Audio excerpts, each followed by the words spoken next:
संन्यास योगो नाम अष्टादशो अध्यायः। श्लोक नंबर 13। और हे महाबाहो, संपूर्ण कर्मों की सिद्धि के ये 5 हेतु कर्मों का अंत करने के लिए उपाय बतलाने वाले सांख्य शास्त्र में कहे गए हैं, उनको तुम मुझसे भली भांति जान। एक मिनट। अब इस अध्याय के शुरुआत में अर्जुन भगवान से कह रहे हैं कि भगवान, संन्यास और निष्काम कर्मयोग माने त्याग, इसको थोड़ा सा इसका तत्व हमें दोबारा से समझाइए। मैंने अभिप्राय ये कि हमें इसका अंतर ज़रा सूक्ष्म, इसमें बड़ा सूक्ष्म अंतर है, तो वो सूक्ष्म अंतर क्या है ये ज़रा दोबारा से बताइए। तो भगवान फिर अर्जुन को कहते हैं कि अर्जुन, ऐसे तो विद्वानों के कई मत है, कई विद्वानों के, कोई पंडित जन कहते हैं काम्य कर्मों का अगर आप त्याग कर दे तो वही संन्यास है। तो कोई कहता है कि सभी कर्म क्लेशदायक होते हैं और बंधन कारक है ना। कोई भी कर्म करो तो पाप और पुण्य तो लगते ही है, इसलिए सारे कर्मों का त्याग है। कोई कहते हैं कि कोई बात नहीं, अगर मान लो सारे कर्म अगर आप त्याग देते भी हो, फिर भी यज्ञ, दान और तप, ऐसे 3 कर्मों का त्याग नहीं करना चाहिए। ऐसा इस प्रकार से भगवान अर्जुन को विद्वानों के मत बताते हैं और फिर कहते हैं कि अर्जुन, ये संन्यास और इस त्याग के बारे में मेरा निश्चय अब तुम सुनो।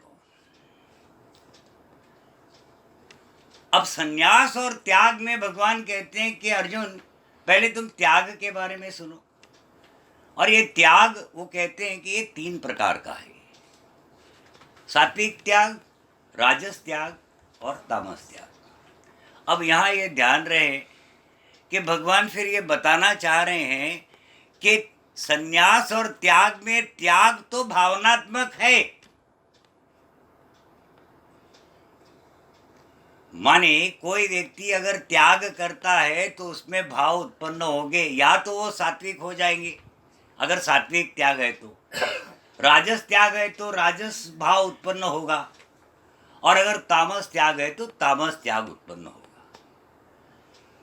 साथ साथ में भगवान कहते हैं कि यज्ञ, दान और तप, अर्जुन, इन कर्मों का त्याग नहीं करना चाहिए, क्योंकि ये तो वास्तव में कर्तव्य ही है, माने मैंडेटरी ड्यूटीज, यज्ञ, दान और तप। उसका वो कारण बताते हैं, वो कहते हैं कि ये जो 3 कर्म है, ये 3 बुद्धिमान मनुष्यों को पवित्र करने वाले हैं। माने मात्र बुद्धिमान होकर के काम नहीं चलता है ना। अगर अपवित्र बुद्धि है तो वो दिशा भटक जाती है जिंदगी का। बुद्धिमान होते हुए भी वो व्यक्ति अपनी बुद्धि किसी और गलत दिशाओं पे लगाने लगता है, इसलिए उस बुद्धिमान का पवित्र होना आवश्यक है। इसलिए यज्ञ, दान और तप करना आवश्यक है, वो कर्तव्य है।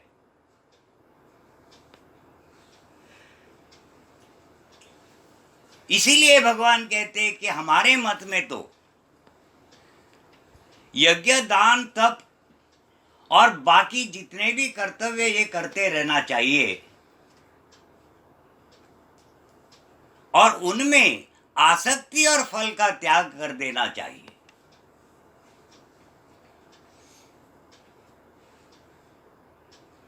बात समझ में आई ना। और भगवान कहते हैं कि जो निषिद्ध कर्म है, निषिद्ध कर्म माने वेदों में और समाज में भी जिनको करने के लिए मना किया जाता है, उसको कहते हैं निषिद्ध कर्म। निषिद्ध कर्म और काम्य कर्म, कामना से किए हुए कर्म, इनका तो वो कहते हैं वो त्याग ठीक ही है, ये करने ही चाहिए, इसका त्याग ही कर देना चाहिए। परंतु नियत कर्म का त्याग नहीं करना चाहिए। माने जन्म के साथ लाया हुआ वो जो नियति ने कर्म दिया है आपको, भाग्यवश आपको वो जो कर्म मिला है, वो स्वाभाविक कर्म, उसका त्याग भगवान कहते कि नहीं करना चाहिए। और जो कोई भी मोह में आकर के, माने दूसरे के कर्म से मोहित होकर के, कि दूसरे उस कर्म में रुपया पैसा ज्यादा मिलता है, जल्दी मिल जाता है, ऐसा सोच करके अपने कर्म का अगर वो त्याग कर देता है, तो ऐसा मोह के कारण से त्याग किया हुआ त्याग तामस त्याग कहा गया है।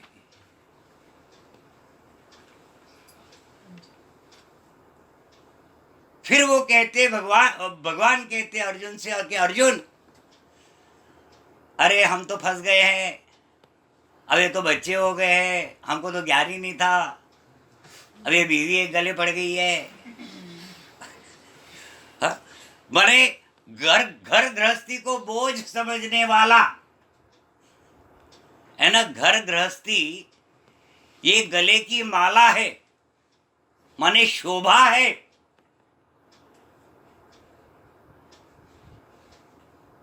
तुम्हारे समाज में अगर तुम शादी नहीं करते हो तो तुम्हें घर में भी कोई आने नहीं देता है।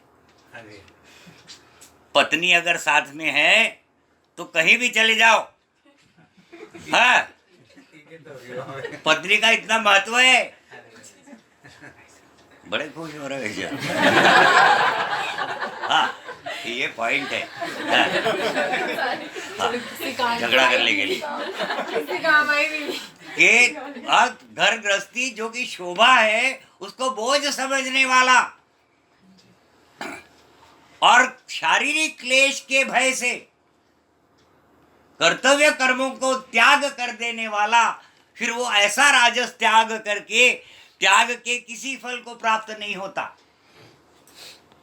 अब त्याग में फल है क्योंकि भाव है। हाँ। और भगवान कहते हैं कि कर्तव्य कर्म करना मेरा धर्म है, ऐसा मान करके जो अपने कर्मों को करता है परंतु उसमें फल और आसक्ति का त्याग कर देता है, ऐसा वो त्याग, किस चीज का त्याग? कर्म का नहीं। राजस और तामस में उसने कर्म को त्याग दिया था। अब ये सात्विक त्याग में वो कर्म का त्याग नहीं कर रहा है, कर्म तो कर रहा है कर्तव्य मान करके कि मेरा तो धर्म है ये, परंतु उसमें वो जो आसक्ति माने बदले की भावना या चाहत और उस फल का त्याग करके जो उस कर्म को करता रहता है, उस त्याग को माने उस फल और आसक्ति के त्याग को सात्विक त्याग कहा गया है। वैसे भी भगवान कहते हैं कि अर्जुन, इस संसार में जो शरीरधारी लोग हैं, न ही देहभृता शक्यम त्यक्तुम कर्माण्य शेषत यस्तु कर्मफल त्यागी स त्यागित्य भिद्यते।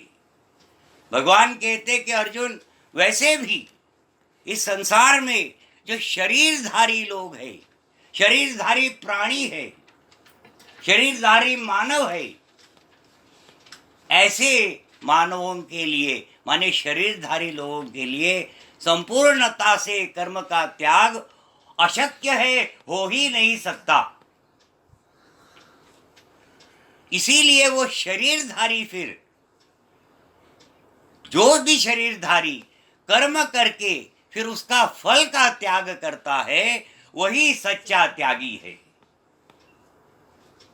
अर्जुन ने पूछा था कि भगवान, कहा था वो, माने उनको रिक्वेस्ट की थी, निवेदन किया था कि भगवान हमें संन्यास और त्याग यानी निष्काम कर्मयोग, इसमें इसके तत्व को दोबारा से समझाइए, माने इसका अंतर बताइए, सूक्ष्म अंतर। भगवान अब ये त्याग के बारे में बता रहे हैं। वो कहते हैं कि वो जो शरीरधारी व्यक्ति है उसके लिए तो संपूर्णता से कर्मों का त्याग अशक्य है, संभव नहीं है, असंभव है। इसीलिए ऐसे उस शरीरधारी को तो संपूर्ण कर्मों को करता हुआ फिर उसके फल और आसक्ति का त्याग करना चाहिए, और वही सच्चा त्यागी है। फिर आगे भगवान कहते हैं कि अर्जुन, जो मनुष्य इस संसार में आकर के फल का त्याग नहीं करता है, ठीक है ना, तो उस व्यक्ति के लिए तो फिर मरने के बाद भी उसका फल भोगना पड़ता है, अच्छा बुरा और मिश्रित। परंतु जो फल का त्याग कर देता है, उस व्यक्ति के उस कर्म का फल किसी भी काल में नहीं होता। याद रहे, हमने आपको बताया था, बल्कि भगवान ने भी आपको कहा है कि त्याग एक 3 प्रकार का है, सात्विक, राजस और तामस, माने भावनात्मक है। और भावनात्मक है, इसका अर्थ ये हुआ कि आपने चाहे फल और आसक्ति का त्याग कर दिया हो, चाहे कर्म का ही संपूर्णता से त्याग कर दिया हो, परंतु त्याग में फल है। क्योंकि त्याग भावनात्मक है, इसलिए त्याग में मुक्ति नहीं है, मुक्ति नहीं होगी। हाँ, अब इसके आगे भगवान कहते हैं कि अर्जुन, ये 13वां श्लोक, और हे महाबाहो, संपूर्ण कर्मों की सिद्धि के ये 5 हेतु कर्मों का अंत करने के लिए उपाय बतलाने वाले सांख्य शास्त्र में कहे गए हैं, उनको तुम मुझसे भली भांति जान। हाँ, ये भगवान कहते हैं कि कर्म के सिद्धि के लिए, माने संसार में तुम कोई भी कर्म करते हो, उसके सिद्धि के लिए 5 कारण, 5 हेतु, 5 कारण बताए हुए हैं। कहाँ बताए हुए हैं? उस शास्त्र में जो कर्मों का अंत बताने वाला शास्त्र है। कर्मों का अंत बताने वाला शास्त्र माने पाप और पुण्य को कैसे काटना, ऐसा बताने वाला, माने उसकी साधना बताने वाला वो शास्त्र है, उसका नाम है सांख्य शास्त्र। हाँ, तो उसको तुम सुनो हमसे। हाँ, और हे अर्जुन, इस विषय में अर्थात कर्मों की सिद्धि में अधिष्ठान और कर्ता तथा भिन्न भिन्न प्रकार के कारण एवं नाना प्रकार की अलग अलग चेष्टाएं, और वैसे ही 5वां हेतु दैव है। माने इस संसार में जो कोई भी कर्म की सिद्धि पाई जाती है, उसका मुख्य कारण क्या क्या है? एक तो सबसे पहले कहते हैं अधिष्ठान। अब कोई भी काम करो, चाहे सांसारिक हो चाहे आध्यात्मिक हो, कोई भी कर्म हो, उसकी सिद्धि करनी है तो सबसे पहले आपको आवश्यक है कि किसके आधार पर आप वो कर्म कर रहे हो, किसके सहारे आप उस कर्म को कर रहे हो। अधिष्ठान। अब वो सहारा अगर आपका सही है, मजबूत है, पक्का है, तब तो कर्म की सिद्धि हो जाएगी, होने की संभावना है। और अगर सहारा ही कमजोर है, तब तो वो कर्म की सिद्धि संशय में पड़ती है कि होगी भी या नहीं, भरोसा नहीं। ये पहला कारण, माने कर्म के संसार में जो कोई भी मनुष्य कर्म करता है, उसके सिद्धि का ये पहला कारण है अधिष्ठान, कि वो व्यक्ति किसके आधार पर वो कर्म कर रहा है। ठीक है ना? अब याद रखना, वो अधिष्ठान आधार, और वो आधार है प्रकृति। माने पहला नंबर जो अधिष्ठान था वो प्रकृति है। वो सही हो, मजबूत हो, पक्की हो, तब तो कर्म की सिद्धि हो सकेगी। आधार ही सही नहीं है तो फिर कर्म की सिद्धि तो फिर संशय में पड़ेगी। बात समझ में आई ना? हाँ, दूसरा कारण और कर्ता। अधिष्ठान और कर्ता।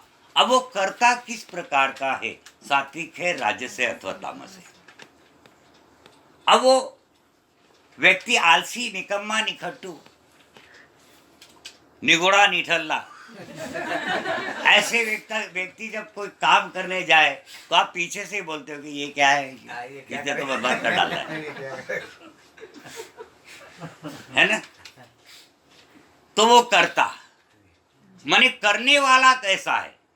एक व्यक्ति ने कभी जिंदगी में घड़ी देखी नहीं और वो घड़ी साज बनने के लिए निकल पड़ा या घड़ी रिपेयरिंग करने के लिए चल पड़ा, तो आप समझ सकते हैं कि इसके कर्म की सिद्धि होगी या नहीं होगी। इसलिए पहला तो अधिष्ठान था और दूसरा वो करने वाला कैसा था।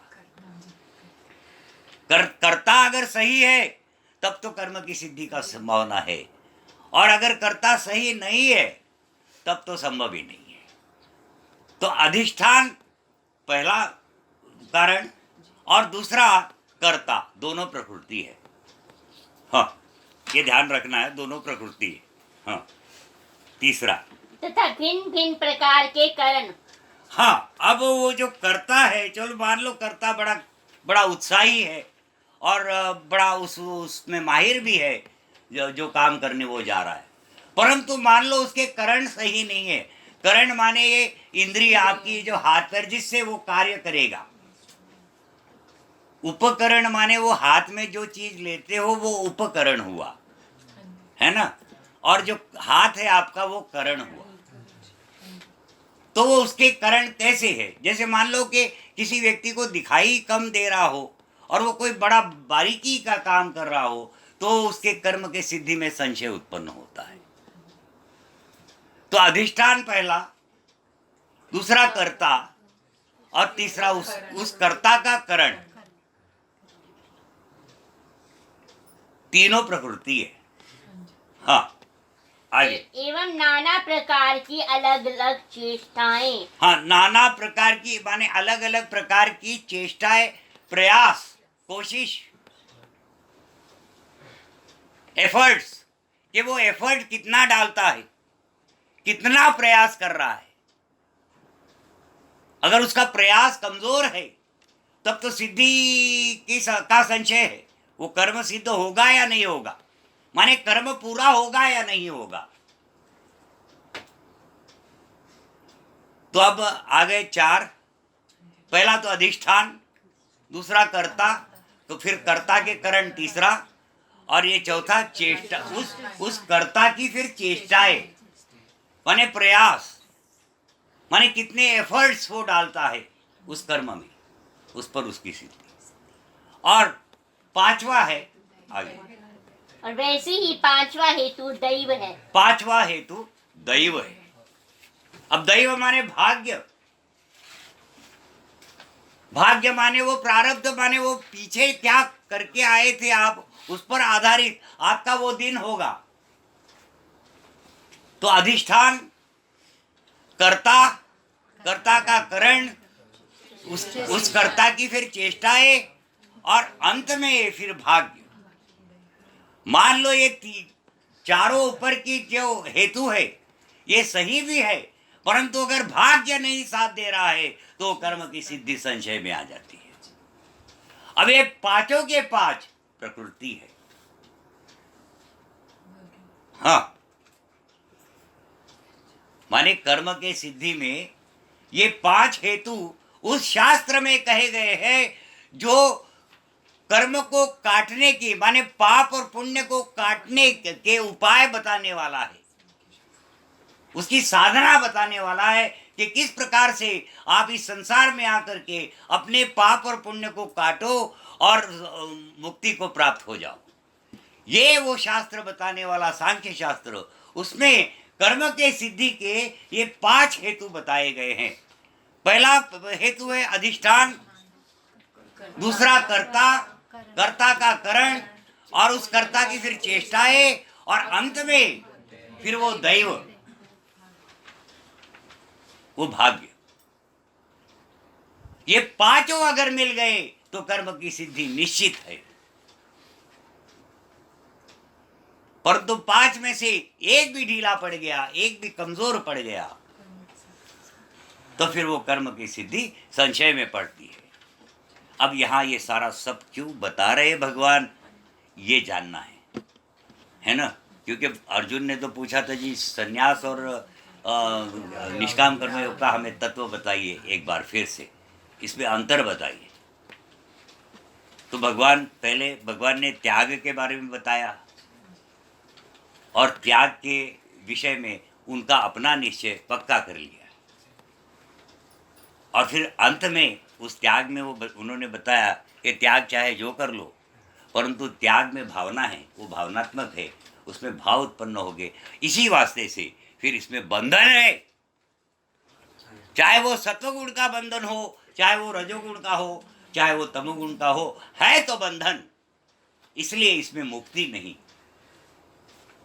त्याग में। अब वो बताते हैं कि वो जो सांख्य शास्त्र है इसमें 5 कर्म के हेतु बताए हैं।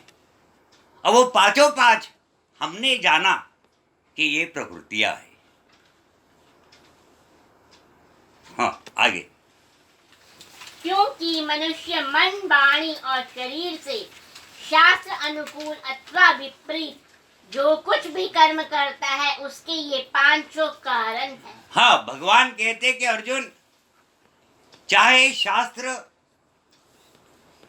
विहित चाहे शास्त्र के विरुद्ध जैसा ही कर्म मनुष्य करता है, चाहे वो फिर विषय प्राप्ति के लिए क्यों न करता हो, परंतु उसके उस कर्म के सिद्धि के ये 5 हेतु बताए गए हैं। हाँ, परंतु ऐसा होने पर भी जो मनुष्य अशुद्ध बुद्धि होने के कारण उस विषय में यानी कर्मों के होने में केवल शुद्ध स्वरूप आत्मा को कर्ता समझता है, वह मलिन बुद्धि वाला अज्ञानी यथार्थ नहीं समझता। हाँ, ये है संन्यास। अब तक उन्होंने त्याग के बारे में बताया, अब वो संन्यास के बारे में बताते हैं। वो कहते कि अर्जुन, उस सांख्य शास्त्र में तो जो 5 हेतु बताए गए हैं वो तो प्रकृतियां है, परंतु ऐसा होने पर भी जो मलिन बुद्धि वाला है, माने जिसने तप नहीं किया है, वो जो अज्ञानी पुरुष है, वो मैं करता हूं का भाव रखता है, माने वो ये मानता है कि वो आत्मा ही सारा कुछ कर रही है। ऐसा वो व्यक्ति फिर यूं समझ लो कि कुछ भी नहीं जानता है। सुनो, 5 हेतु बताए गए कर्म सिद्धि के, इसमें आत्मा तक का तो कोई खेल नहीं था। आत्मा तो अकर्ता ही अकर्ता रहा, क्योंकि तुम शरीर और आत्मा हो। तुम माने आत्मा, और उसने ये शरीर धारण कर रखा है, और फिर ये शरीर कर्म कर रहा है। अब यहां भगवान ये बताना चाह रहे हैं कि वास्तव में कर्म प्रकृति के द्वारा किए जाते हैं, शुरू भी किए जाते हैं और सिद्धि को भी उसी से प्राप्त होते हैं, और आत्मा तो अकर्ता रह जाता है। इस पर भी जो व्यक्ति इस बात को नहीं मानता हो और ये मानता हो कि आत्मा करता है, वो व्यक्ति भगवान कहते हैं कि अज्ञानी है, वो यथार्थ को नहीं जानता। यहां कर्म संन्यास की बात हो रही है। हाँ, अब हमने आपको बताया था, हमने क्या बताया था, भगवान ने बताया था कि नहीं देह भृता शक्यम त्यक्तुम, माने देहधारी मनुष्य के लिए संपूर्णता से कर्म का त्याग करना असंभव है। अब यहां वो उस बात को बता रहे हैं कि ये, अब प्रश्न ये उठता है ना कि इस संसार में आप लोग जो देख रहे हो, तो आपके अंतःकरण में ये जरूर प्रश्न उठेगा कि देहधारी के लिए कर्म का त्याग संभव नहीं है, तो देह, ऐसा कौन प्राणी है जिसने देह धारण नहीं किया है? वो तो है ही नहीं सोता।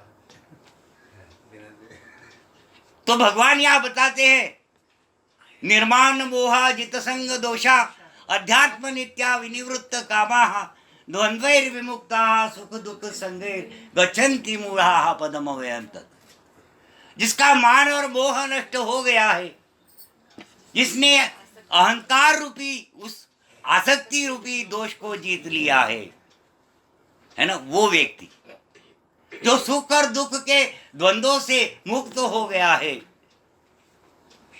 शरीर होते हुए, हाँ, जिसकी अध्यात्म में नित्य स्थिति हो चुकी है, ऐसा वो व्यक्ति फिर उस परम पद को प्राप्त होता है जिसको न सूर्य प्रकाशित कर सकता है, न अग्नि प्रकाशित कर सकती, न चंद्रमा।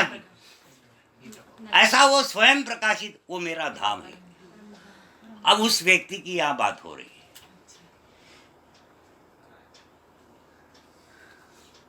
यहां भगवान कहते हैं कि जो मलिन बुद्धि व्यक्ति ये मानकर बैठा है कि ये सारे कर्म मैं करता हूं, आत्मा कर रहा है, वो व्यक्ति इस यथार्थ को नहीं जानता, वो तो अज्ञानी है।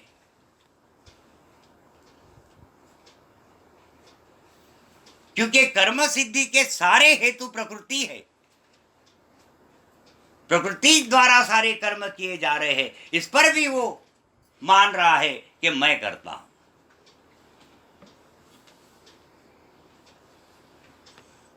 अब याद रखना, जब तक आप त्याग की सिद्धि को प्राप्त होते हैं ना, तब तक आप अज्ञानी के अज्ञानी ही होते हो। हाँ, माने निष्काम कर्म योग पूर्ण ज्ञान नहीं दे पाता, वहां वो ज्ञान की पूर्णता नहीं है। निष्काम कर्म योग में तक, उसके सिद्धि तक, बस वो सिद्धि का वो जो वो एक छोटा सा पॉइंट है, क्षेत्र है, वहां उसको बोध होता है अचानक ही कि अरे ये जो कुछ भी मैं कर रहा हूं ऐसा मैं मान रहा था, वास्तव में ये हो रहा है। ये उस निष्काम कर्म के सिद्धि के बाद की स्थिति है और वहां कर्म संन्यास शुरू होता है। यहां हम लोग निष्काम कर्म योग और कर्म संन्यास, इनके तत्वों को जानने का प्रयास कर रहे हैं ताकि उनमें भेद समझ में आए। तो त्याग के बारे में भगवान ने पहले बता दिया है, अब ये संन्यास के बारे में चल रहा है। त्याग और निष्काम कर्म योग एक ही, हाँ। अब ये कर्म संन्यास के बारे में भगवान बता रहे हैं, ठीक है ना। आगे, और हे अर्जुन, जिस पुरुष के अंतःकरण में मैं करता हूँ ऐसा भाव नहीं है, तथा जिसकी बुद्धि सांसारिक पदार्थों में और कर्मों में लिपायमान नहीं होती, वह पुरुष इन सब लोगों को मार कर भी वास्तव में ना तो मारता है और ना पाप से बंधता है। हाँ, जिस मनुष्य में, जिस योगी में, जिस साधक में ये भाव उत्पन्न हो जाता है, माने वो भाव जो मैं करता हूं का भाव नहीं रह जाता। ऐसा ना त्याग भी करोगे तो मैंने त्याग किया वाला भाव आता है। पर ये जो व्यक्ति है जो कर्म संन्यास में है, ये सन्यासी, इसके अंतःकरण में वो भाव ही उत्पन्न नहीं होता कि मैंने किया। जब ऐसा भाव उत्पन्न ही नहीं होता तो वो व्यक्ति किसी प्रकार के किसी कर्म में न तो उलझता है, लिपायमान ही नहीं होता, माने उन कर्मों का न तो उसको पाप लगता है न पुण्य लगता है। भगवान ने पीछे कहा था कि ऐसा न, पर जो कहा था वो त्यागी के लिए कहा था। कुशल कर्म में तो वो आसक्त नहीं होता और अकुशल कर्म से द्वेष नहीं करता, माने वहां वो कर्तव्य मान करके कर रहा है, वो पाप और पुण्य की सोचता ही नहीं है। कुशल कर्म माने ऐसा कर्म की क्रियाएं तो करो परंतु उसके बदले में पाप और पुण्य न लगने देना, वो कुशल कर्म।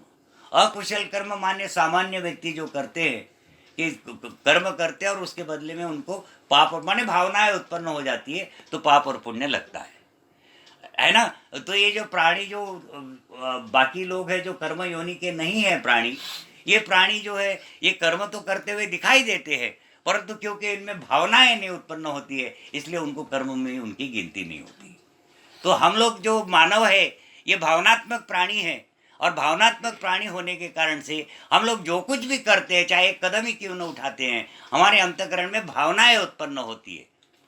अच्छी भावना का पुण्य, बुरी भाव का पाप।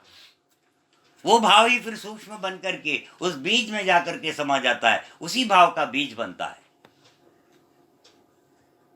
अब यहां पर भगवान क्या कह रहे हैं, जिस पुरुष के अंतःकरण में मैं कर्ताओं का भाव नहीं है, माने वो कर्म तो करता है परंतु भावनाहीन है। भावनाहीन नहीं, भावना रहित है। भावनाहीन माने बुरी भावना होना, पर वो भावना रहित है, उसमें कोई भाव ही नहीं उत्पन्न होता। ऐसे मनुष्य के बारे में वो बताते हैं, वो पढ़ो फिर से एक बार। और हे अर्जुन, जिस पुरुष के अंतःकरण में मैं करता हूँ ऐसा भाव नहीं है, तथा जिसकी बुद्धि संसारिक पदार्थों में और कर्मों में लिपायमान नहीं होती। संसारिक पदार्थों में और कर्मों में लिपायमान नहीं हो रही है, इसको ढंग से समझो।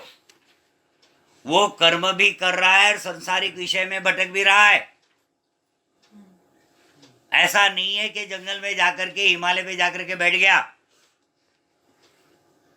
हाँ, ये ध्यान रखना, उसके अंतःकरण में तो मैं करता हूं का भाव ही नहीं है। वो कहीं भी रह ले, उसको कोई फर्क नहीं पड़ता। तो वो संसार में ही घूम रहा है और कर्म भी करता चला जा रहा है, परंतु उसमें लिपायमान नहीं हो रहा है, माने उसके बदले में उसको पाप पुण्य नहीं लग रहे। ये समझना ढंग से। सीधे हिमालय पे जाकर के बैठ नहीं जाना।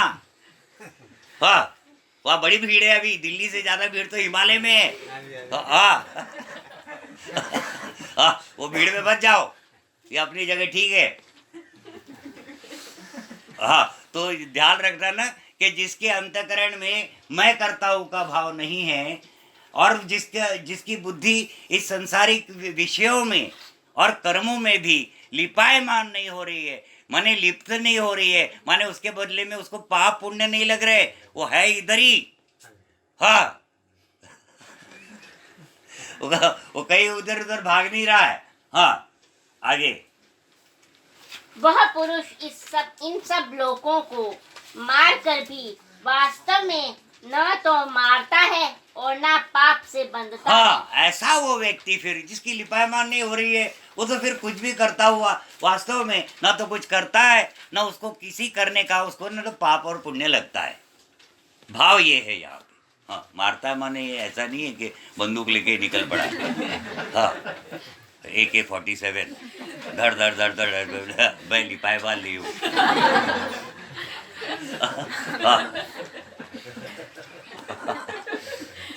ऐसा लिए, उसका भाव ये है कि कुछ भी करता हुआ, माने सामान्य जीता हुआ भी वास्तव में न तो वो किसी से लिप्त है, न उसको किसी चीज का पाप और पुण्य लग रहा है। हाँ, तथा हे अर्जुन, ज्ञाता, ज्ञान और ज्ञेय, ये हमें तीन लगता है इतना प्रकार। काफी हो जाएगा। सही प्रकार से फिर आखिरी अध्याय है ये, तो संपूर्ण गीता का लगभग सार ही है। अभी निष्काम कर्म और कर्म संन्यास में शुरुआत की थी हम लोगों ने, और शुरुआत से लेकर अंत तक इसी पर चर्चा चल रही है। तो जैसे ये वेद है ना, अब वेद वही हमने बताया ना कि वेद पर जानने के लिए वेद पढ़ने की आवश्यकता नहीं होती है, वेद दिखाई पड़ते। वेद आखिर है क्या, तो क्या होगा आखिर वेद में? वही ना, प्रकृति का अध्ययन होगा, तो प्रकृति का अध्ययन होगा, आत्मा परीक्षण होगा, आत्मा अध्ययन होगा, और फिर उस प्रकृति के द्वारा किस प्रकार से उस आत्मा को इस संसार से निकाल लेना, माने अपने आप को कैसे इस संसार से निकाल लेना, इसकी विधि होगी। इससे अधिक क्या होगा वेदों में? परंतु एक वो युक्ति युक्त तर्कों द्वारा उसको समझाया गया है उस वेद में कि किस प्रकार की ये प्रकृति है, क्या इसके अब लक्षण है। तो देखो अब ये सांख्य शास्त्र ये भी वेद है, ठीक है ना। अब ये सांख्य शास्त्र में ये कर्मों से छूटने का, माने उस पाप और पुण्य से, जो पाप और पुण्य को काटने का उपाय बताया गया है। तो ये सारा सारा कुछ हम लोग जो अभी जान रहे हैं, ये सारा वेद वेद तो है। हाँ जी, हाँ जी। हाँ, साधारण मनुष्य को क्या पता क्या फिर चीजें पता नहीं, पर साधारण मनुष्य अगर होश में आ जाए तो उसको ऐसे भी प्रकृति को देख करके, उसका अध्ययन करके वो वेद को जान सकता है और ये पता करा सकता है कि वेद में लिखा क्या है। यहाँ तक क्या है ना, व्यवहार में ये सारे करने वाली चीजें है। जैसे जैसे तुम व्यवहार में लेके आते हो, तुम्हें इसका ज्ञान होना शुरू हो जाता है। ज्ञान तब तक नहीं होता जब तक तुम मात्र पढ़ते रहते हो। पढ़ने से तो जानकारी मिल जाती है, पर वो जो ज्ञान जिसको कहते हैं, वो ज्ञान होने के बाद ही समझ में आता है कि ज्ञान क्या है। ज्ञान की परिभाषा नहीं दी जा सकती और दे करके भी कोई लाभ नहीं है, क्योंकि ज्ञान, वास्तविक ज्ञान क्या है ये उस समय में पता चलता है जब ज्ञान होता है कि ये है वो। हाँ, रोकता है वहाँ जाको। अधिकतर तो अज्ञानी अपने आप को ज्ञानी बोल करके घूम रहा होता है। हाँ, वो तो वहाँ ज्ञानी होता है। तो जब वो होश आता है एकदम से, वो कोई भगवत कृपा होती है, चाहे जो साधना की होती है उसका परिणाम होता है, वो वहां उसको पता चलता है कि ये ज्ञान है। और जहां ये पूर्ण ज्ञान हो, वहां ज्ञान होता है, वहां वो श्रद्धा भी पूर्णता को प्राप्त हो जाती है। तब तक संशय बना रहता है, पूर्ण रूप से श्रद्धा हो नहीं पाती, संशय बना रहता है। क्योंकि अधिकतर जो अज्ञान से सोचते हैं लोग कि भगवान आकर के मेरे जीवन को सब कुछ ठीक कर देगा, क्योंकि मैंने भगवान का नाम, अब भगवान का नाम लिया तो भगवान पे कोई एहसान तो किया नहीं है, वो क्यों आकर के दोबारा झंझट करेगा, और कितनों का करेगा। 1.5 अरब तो हिंदुस्तान में ही है। हाँ, तो 1.5 अरब चाइना के, ऐसे कुल मिला के 6 अरब से ज्यादा है कुछ जनसंख्या है विश्व की। अब कहाँ कहाँ जाए वो, फिर कुत्ते बिल्ली भी है, किसी की टांग टूटी, किसी का क्या, तो वो नहीं आने वाला। हाँ, वो तो वो जो भोग है तुम्हारे, वो जो तुम करके आए हो, ऐसा ना भाग्य फिर तुम्हारी स्थिति बनाता है संसार में, और तुम जो स्वभाव लेकर के आए हो, वो स्वभाव तुमको तुम्हारा भाग्य भोगने पर मजबूर करता है। एक आदमी को कितना ही समझाओ कि आगे गड्ढा है, बच जा बच जा बच जा, पर उसका वो स्वभाव, वो जाकर के उस गड्ढे में गिरेगा और फिर चिल्लाएगा चीखेगा, वो मानता ही नहीं है, क्योंकि उसका वो स्वभाव उसको उस भाग्य भोगने पर मजबूर कर रहा है। तो भाग्य कोई आपको डॉक्टर इंजीनियर नहीं बनाता, हाँ, वो तो आपका स्वभाव है। भाग्य तो मात्र स्थितियां बनाता चला जाता है, अच्छी या बुरी, ये होता है। जिस प्रकार की स्थिति आपको प्राप्त होनी है, उसकी तैयारी पहले से शुरू हो जाती है, और होते होते होते आप उस स्थिति में पहुंच जाते हो जो आपके भाग्य ने बना रखी है पहले से। अब वो भाग्य निर्भर करता है आध्यात्मिक उन्नति पर, स्थिति।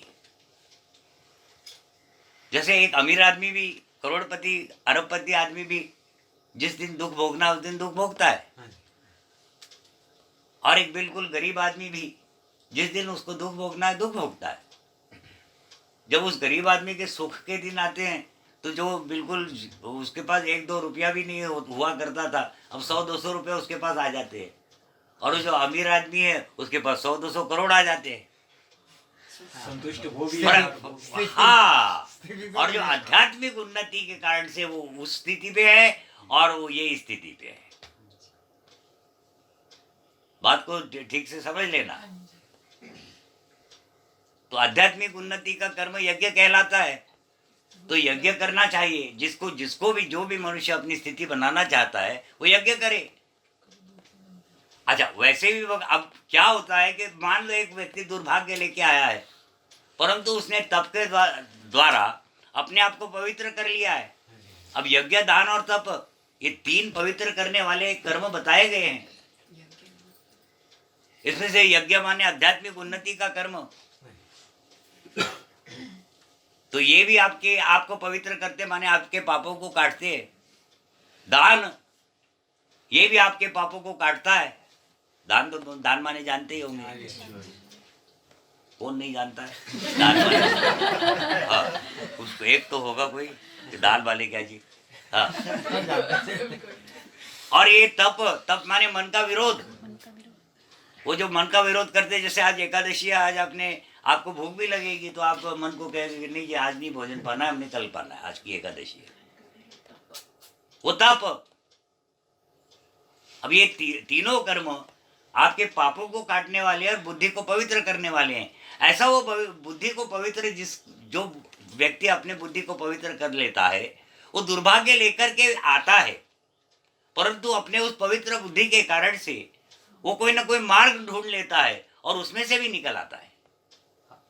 ये फर्क पड़ता है अपवित्र बुद्धि और पवित्र बुद्धि में। अपवित्र बुद्धि को दिशा नहीं मिल पाती, ये अंतर पड़ जाता है। अब पवित्र बुद्धि और अपवित्र बुद्धि में क्या होता है, भावनात्मक अंतर क्या है? एक में बड़े अच्छे भाव होते हैं और एक में बुरे भाव होते हैं। पहचान की, अपने खुद की पहचान के लिए बता रहे हैं हम, किसी की निंदा नहीं हो रही यहाँ पे।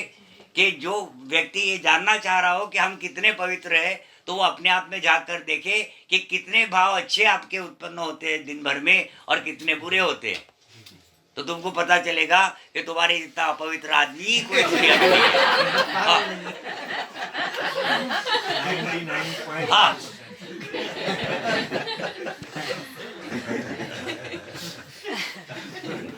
हाँ, और फिर जान जाओगे कि जो मेरी स्थिति है वो ठीक है। हाँ, आज तक मैं कोसता रहा पर वो चले ये ठीक ही है। हाँ,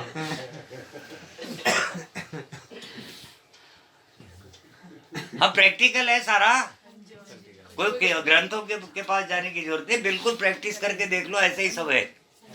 हाँ,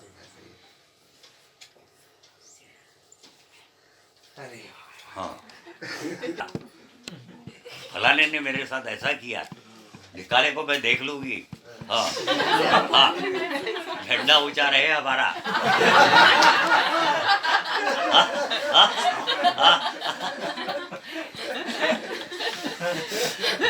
हाँ, चीनी हिंदी भाई भाई नारे लगाने और क्या, सारी आधी उम्र इसी में बिता देनी। पहली आधी खेल कूद में बिताई, दूसरी इसमें बिता देनी, तीसरे में रोते हुए बितानी कि हाय मेरा क्या है, साला मैंने तो ऐसा किया नहीं था, ऐसा था, मैं तो जनरल होता फौज का, उसने साले ने मेरी टांग खींची थी, अच्छा हो मैं मेरे से पहले मर गया हो। ये बुढ़ापा। हाँ, फिर भी मेरा कैसा हो गया, मेरे साथ ऐसा क्यों हो रहा है, मेरे जैसा तो वो महान आदमी नहीं कोई दुनिया में, ये क्या हो रहा है, ये कैसी दुनिया हो गई, भगवान भी साला ये हो गया अब भ्रष्ट।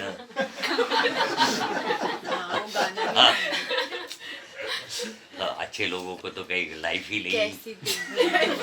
कितना बदल गया इंसान।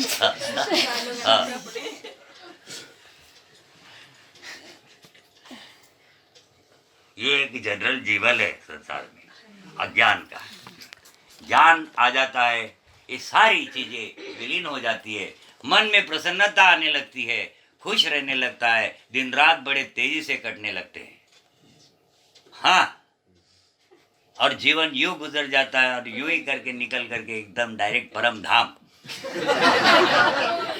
हाँ, जीवन बहुत आसान हो जाता है ना, फिर लाइफ बहुत इजी है। अगर ये सारी चीज़ों से रहित हो जाए मनुष्य, मन की प्रसन्नता मनुष्य में हो, तो फिर जो जीवन है वो बहुत आसान है, फिर नहीं कोई कठिनाइयाँ। कठिनाइयाँ तो तब है जब आपने अपने उस दुर्भाव के कारण से अपने लिए उत्पन्न करके रखी हुई है। हाँ, अगर वो भाव शुद्ध हो जाए, बुद्धि पवित्र हो जाए, तो ये सारा कुछ विलीन हो जाता है और मनुष्य अंतःकरण की प्रसन्नता को प्राप्त हो जाता है, जिसके कारण से जीवन जो है ये सुलभ हो जाता है। जिस स्थिति में हो वहीं स्वर्ग बन जाता है। उसके लिए कोई हेलीकॉप्टर ला करके देने की जरूरत नहीं पड़ती। हाँ हाँ जी, बोल बच्चा क्या चाहता है? हेलीकॉप्टर ला दो। हाँ, बड़े पुराने बोलते हैं। हेलीपैड कहाँ बनाओ?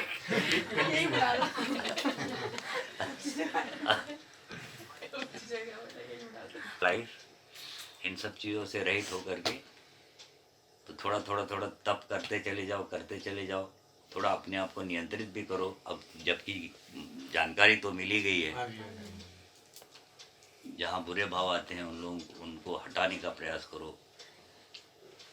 वहाँ से अपने अपने सुविधा अनुसार कोई साधना बना लो। खुद दूसरे की सुन करके साधना बनाना नहीं चाहिए, है ना। दूसरा क्या करता है वो नहीं अपने से संभव होगा। आप अपना बनाओ, अपनी व्यवस्था के अनुसार बनाओ, अपनी आदतें, अपनी ये सब चीज़ों के अनुसार साधना बनाओ तो वो चलेगी। और जो दूसरे की नकल मार करके करोगे ना तो वो चलने वाली नहीं है, वो नहीं चलती। वो 4 दिन ही होगा। वो सुबह 4 बजे जाग रहे और नहा रहे धो रहे, बहुत चीख चिल्लाना, मंत्र तंत्र बोल बाल करके 1 दिन हुआ, 2 दिन हुआ, ठंडी पड़ गई बहुत। फिर बोले छोड़ गए छोड़, ये बाबे ऐसे ही बोला करते। हाँ हाँ, सुबह उठला ला वो भी ठंडे पानी से, आज गर्म पानी से ला लेते। आज आधा मंत्र बोल लेते, फिर ऐसे करते करते लॉस्ट। फिर अरे वो बाबा क्या नहीं गया, अरे वाली जाला। अरे बाबा वो पहले पूछेगा बैठ जो तो कर रहा है कि नहीं कर रहा है। वाली जाला। हाँ, ना वो बुलाता है अपने को, ना अपने को जाने की जरूरत पड़ती।